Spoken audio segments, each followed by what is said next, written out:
All right, welcome to the first of its kind, world-changing manufacturers network. Lisa Ryan has her ears to the ground and her heart in the game. Get ongoing education and new connections right here with Lisa and the Manufacturers Network. Buckle your seat, listen, and spread the word. Here's Lisa. Welcome to the Manufacturers Network podcast. I'm excited to introduce you to our guest today, Rue Patel. For 15 years, Rue led General Mills' largest manufacturing site.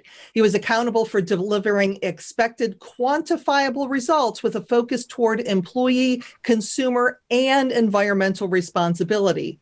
Now, Rue is the founder of Rue Works. And he works with smaller businesses to help them define and implement their growth strategy, provide executive coaching to their leaders, and he speaks at industry conferences too. Rue, welcome to the show. Lisa, thank you so much. Thanks for having me. Well, I know that most of your career was spent at General Mills. Share with us a little bit about your journey, because I know we're going to be talking about a lot of the things that you did while there, but kind of give us an overall view. Yeah, so my journey in manufacturing started at PepsiCo. And 4 years at PepsiCo, followed by 29 years at General Mills. Various roles, mostly manufacturing, but some research and development roles as well. Had an incubator, a little business where we had a skunk works factory and did some really cool experimental things, but really found that my love and passion was in a factory. And it was building our brands through excellent manufacturing, through driving people leadership and people growth and development of great talent, driving great processes that delivered great results for General Mills. And so our $20 billion plant, our $2 billion plant, in Cedar Rapids was an example of one that we doubled in size in the last 7 or 8 years. And we were able to do a lot of that without capital and without adding additional headcount. So purely through improvement and through some great technology, and so the use of that technology with great planning. So it's been a lot of fun, and then kicked into Rue Works when I retired a few months ago. And Rue Works is a small business of mine. It's a passion to help smaller businesses under $100 million, thereabouts, and help them really improve themselves through the same things: strategy development, people development, talent acquisition in some cases, and really finding ways to improve their processes, streamline their systems, and really drive to the bottom line. And that's been just a lot of fun. Yeah, and it sounds like you're able to easily translate a lot of the work that you did for such a huge company like General Mills into working with smaller organizations. Really, part of what we're trying to do with this podcast is to show how easily transferable some of these ideas are. And you and I have had lots of conversations about some of the cool things that you did at General Mills. But I want you to share with our listeners some of the different philosophies that you had and some of the different things that you did at General Mills that now you're translating that to the clients that you're working with today. Yeah, so I'm a believer that General Mills, just a great company, is a company of people. It's a people company that happens to make food. So for me, the center of this thing is people, and the ability to develop people to where they can see things differently, see themselves differently, expand in different roles. And I really have done a lot of work with our minority and diversity groups. As you can see, I'm an Asian descent, first generation immigrant, and with women in our organization. So mentoring, supporting, leading, guiding, sometimes pushing, kicking people to do things that they didn't think they'd achieve. Like a third of our General Mills factory leaders right now, directors, have worked on my teams at some point in their career. And I'm super proud of that. So beyond the quantifiable stuff, it's leadership of people, and then their ability to develop a strategy, make a plan, and then execute that plan to drive results and do it the right way is stuff I've worked on. So that's the part that I get really excited about, is kind of seeing that thing mushroom. So I approach things without really a template or a canned approach. It's like, go observe, go see, go do the data analysis, understand what's happening, talk to the folks, and then develop simple strategies that you can get your arms around and implement. And not to throw big words, not to throw big concepts, not to throw earth-changing things at companies that are doing well but want to get better, but just like, let's find a niche, and let's find a niche that we can take this thing a couple levels higher, develop some people, some talent, and move that organization in a very structured and organized way that didn't seem like it was a template that got dropped on them.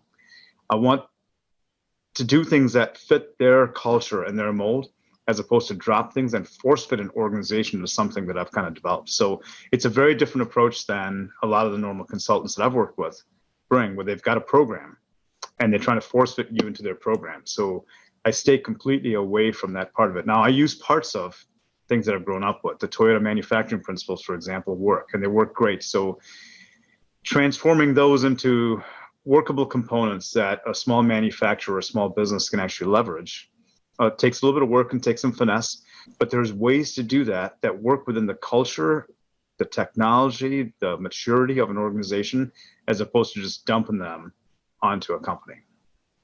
One of the key things that stuck out in my mind is when you were talking about the number of leaders who ended up working for you and with you at General Mills. So paying attention to people within an organization who have leadership skill and then bringing them up through the ranks sounds like a great way for people to find replacements for themselves as they move up. How did you accomplish that? Like, what were you looking for, or how did you bring those leaders up?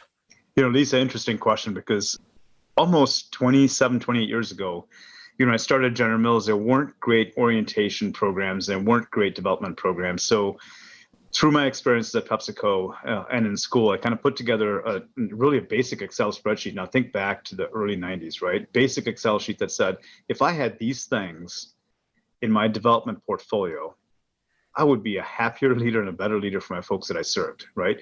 And so we really built that, and we took that template and built what we call Team Leader Bootcamp out of that. And it was a 5-day developmental class where we brought our young leaders in, and we, through the course of 20 plus years at General Mills, and I'm super happy to facilitate every one of those sessions, led thousands of General Mills leaders through these sessions.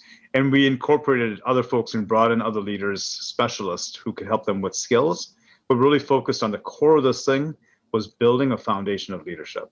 And so that thing has been a passion of mine because it's something I missed, when I came to work and when I was young in my career. And I want to make sure that people had that. Now, a lot of times people, they follow a template in their mind in terms of, by 26, I want to do this. By 36, I want to do this. By 40, I want to be this. And they fail to look at their own potential.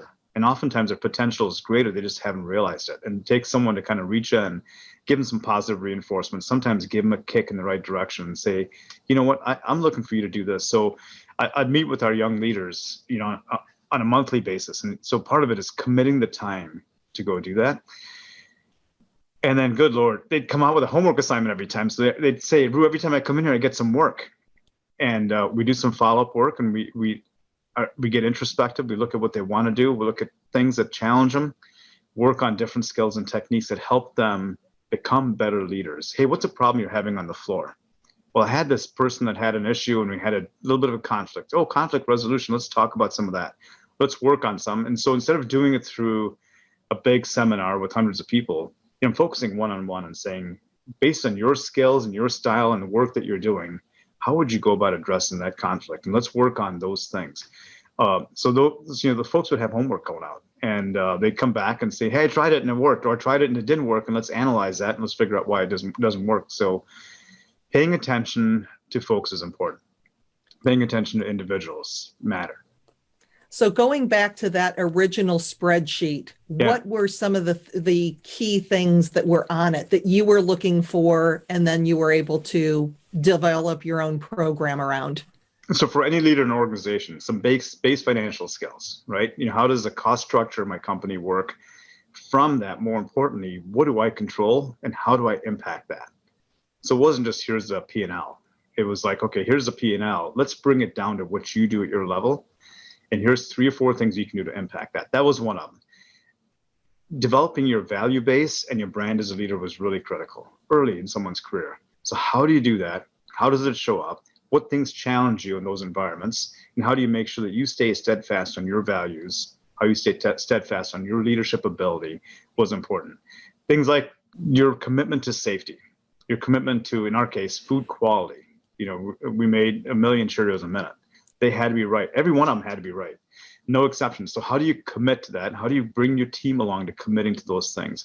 How do you work on nurturing a culture on your team? Because that's super important. How does that communication strategy go on your team? Whether it's a small team of operators and mechanics in a back shift, or it's a team of 200 people in a department that you run, or a small factory that you run at General Mills. How do you go about creating the communication strategy that's effective, that's real, and that really touches your folks to want to do something and want to be something and want to drive something different? So it really focused on some basic elements. And we worked with a lot of leaders around the country to kind of understand more about leadership. So you can read books and watch TED Talks and videos. There's so many resources, but I buried myself really with the learnings from Coach John Wooden, UCLA basketball, and spend 4 years plus or minus with Coach developing a leadership institute, and use some of those foundational things that we put together for corporations. He already had that for basketball, but this is for corporations. Guess what? It's the same. It's really the same. Leadership's the same. And then we work with Coach Krzyzewski at Duke, and we work with some generals from the Air Force. We work with leaders in our communities and said, what are the 3 or 4 basic elements of leadership that we can teach our folks that take away the complications of stuff and say, if you can do these 4 things and do them well, you're going to be a pretty good leader. And so that's really what we worked on. And there's a little bit of secret sauce to it, but there's a lot of simplicity to it, which makes it that anybody can grab it. And I found that through my work with Rue Works, that it's the same set of skills, tools that work with the CEO of this manufacturer I'm working with, that also work with his floor leaders. The same stuff, different game, different scale, but the foundational elements are the same. And so it's really breaking this thing down and making it simple. Hard to do, but the concepts are simple. Well, and the simplicity about it is that it not only looks at the leader for his or her performance at work, it gives them personal skills that they can use in the rest of their life as well. I mean, if you are sharing your numbers with your employees and you are teaching them about balance sheets and about all of that financial stuff that is appropriate for the workplace, you know what? Maybe that helps them in their personal finances as well. You're working at their values. So now you're creating this family feeling of people who have values and making sure that you're getting the right people on the bus. So when it sounds like you're taking a real holistic approach, where we're not only looking at, hey, this guy's a rock star and he has this resume pedigree that's going to be great, but as a human being, he's just a horrible human being. That's not working. We're looking at that holistic approach. Right.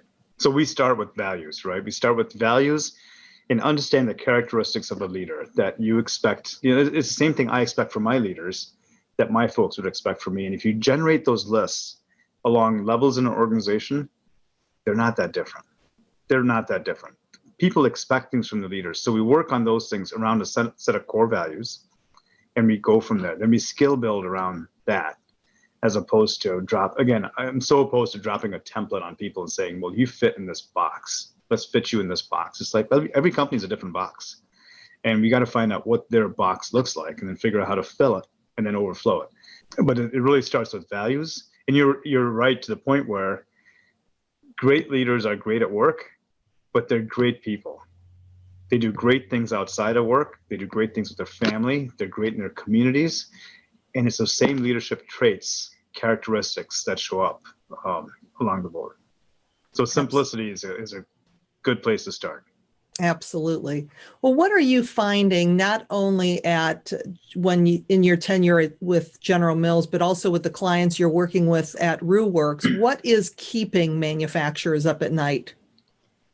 I think the lack of talent that's available is keeping people up. And then what I've seen is the company themselves has an inability to develop that talent that they've got. Is keeping people up. So the small manufacturers I work with, many of them are family-owned businesses. They've grown. They've got a great product. They've grown, and they're kind of stuck. And they're looking at who's going to take over that company in 3 to 5 years. What's that succession plan look like?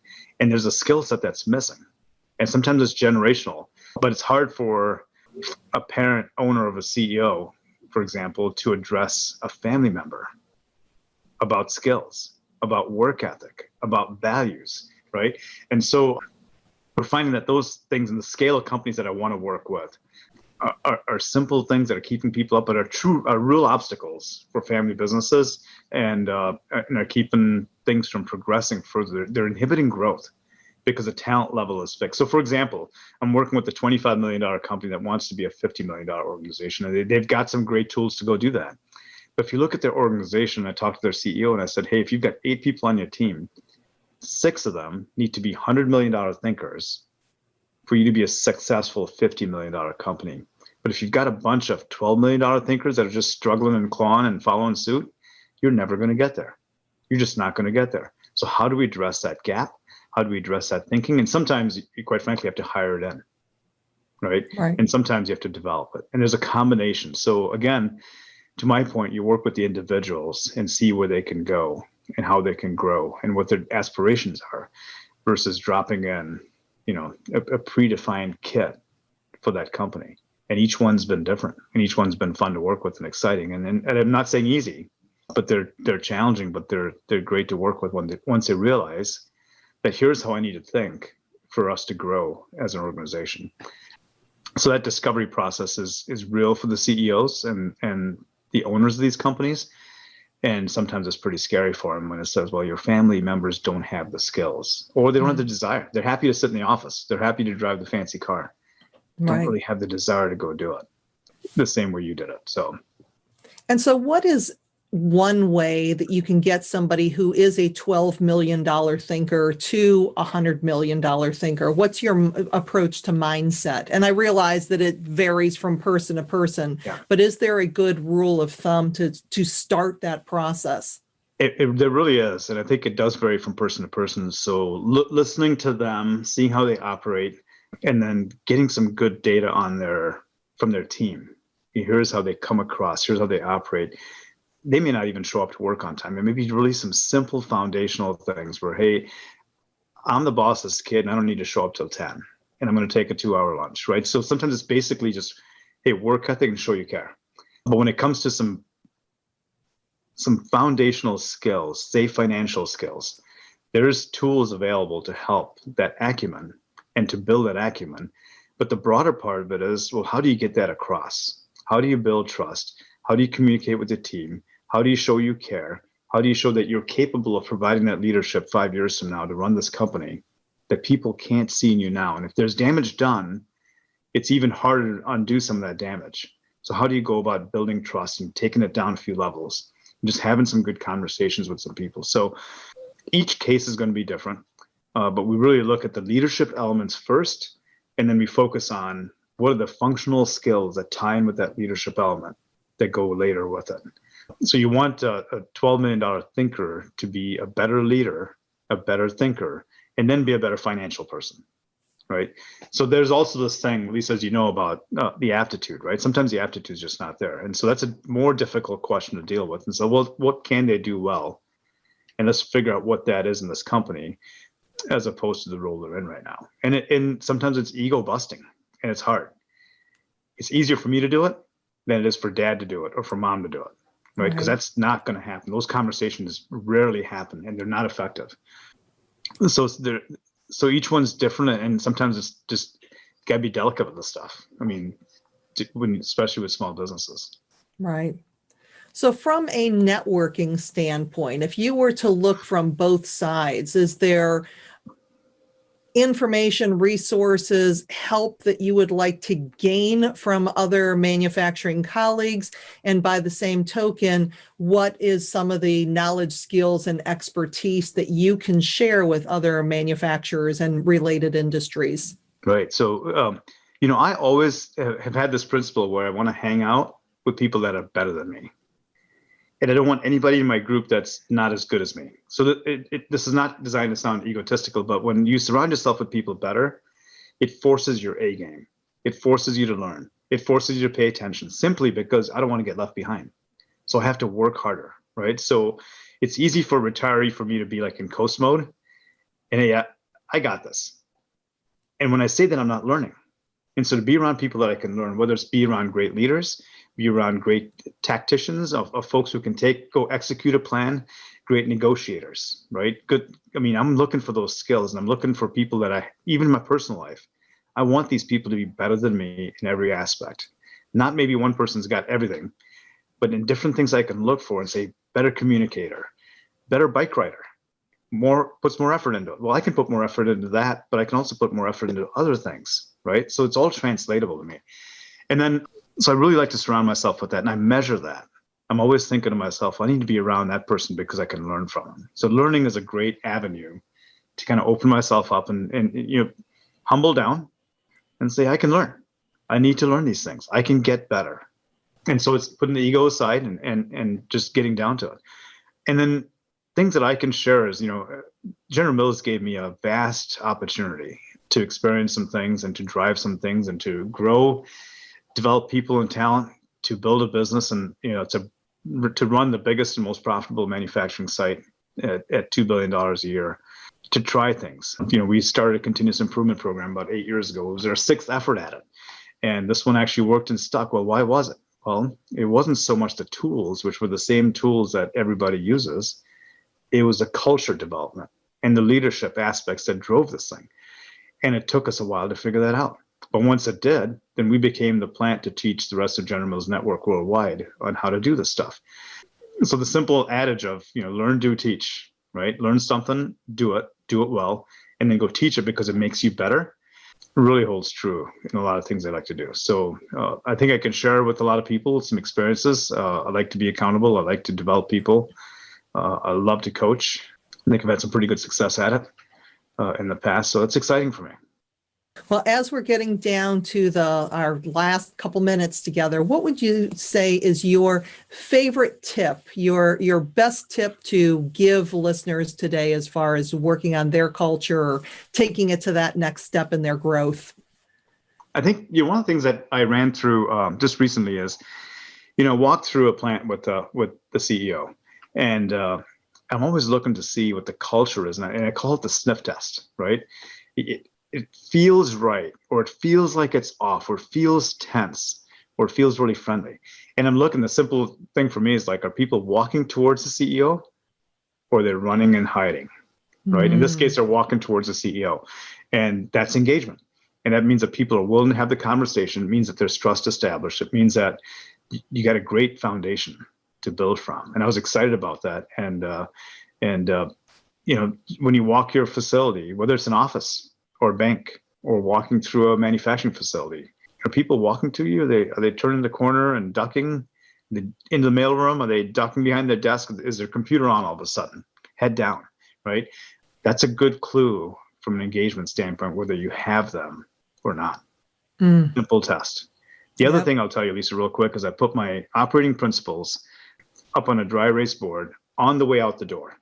And every time I'd walk out of my office to go to the plant, put my bump cap on, my gear, my PPEs on, I'd look at these operating principles and say, hey, do some of that today. Try. I'm not going to be perfect. Try some of that. I come back a couple hours later and look at that and said, did you do any of that? I think I did that today. Good. So you're holding yourself accountable, right? It's not rocket science. But the other piece of having those operating principles up on a dry erase board is everybody in my office gets to see them. Everybody gets to see them. That's how I expect to behave.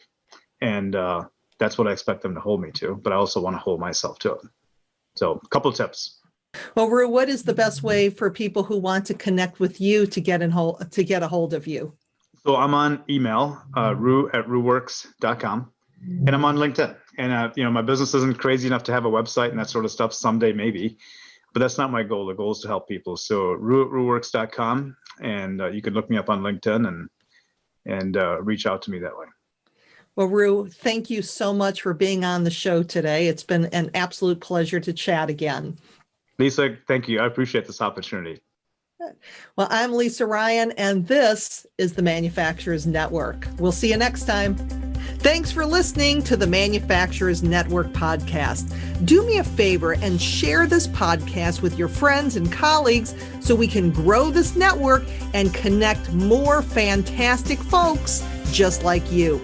You can either send your buddies to the website at manufacturers-network.com or share the Manufacturers Network podcast on your LinkedIn, Facebook, Twitter, Instagram, or wherever you and your industry friends hang out. The bigger and faster we grow the network, the stronger and deeper the community will all have. Thanks again, and I appreciate you.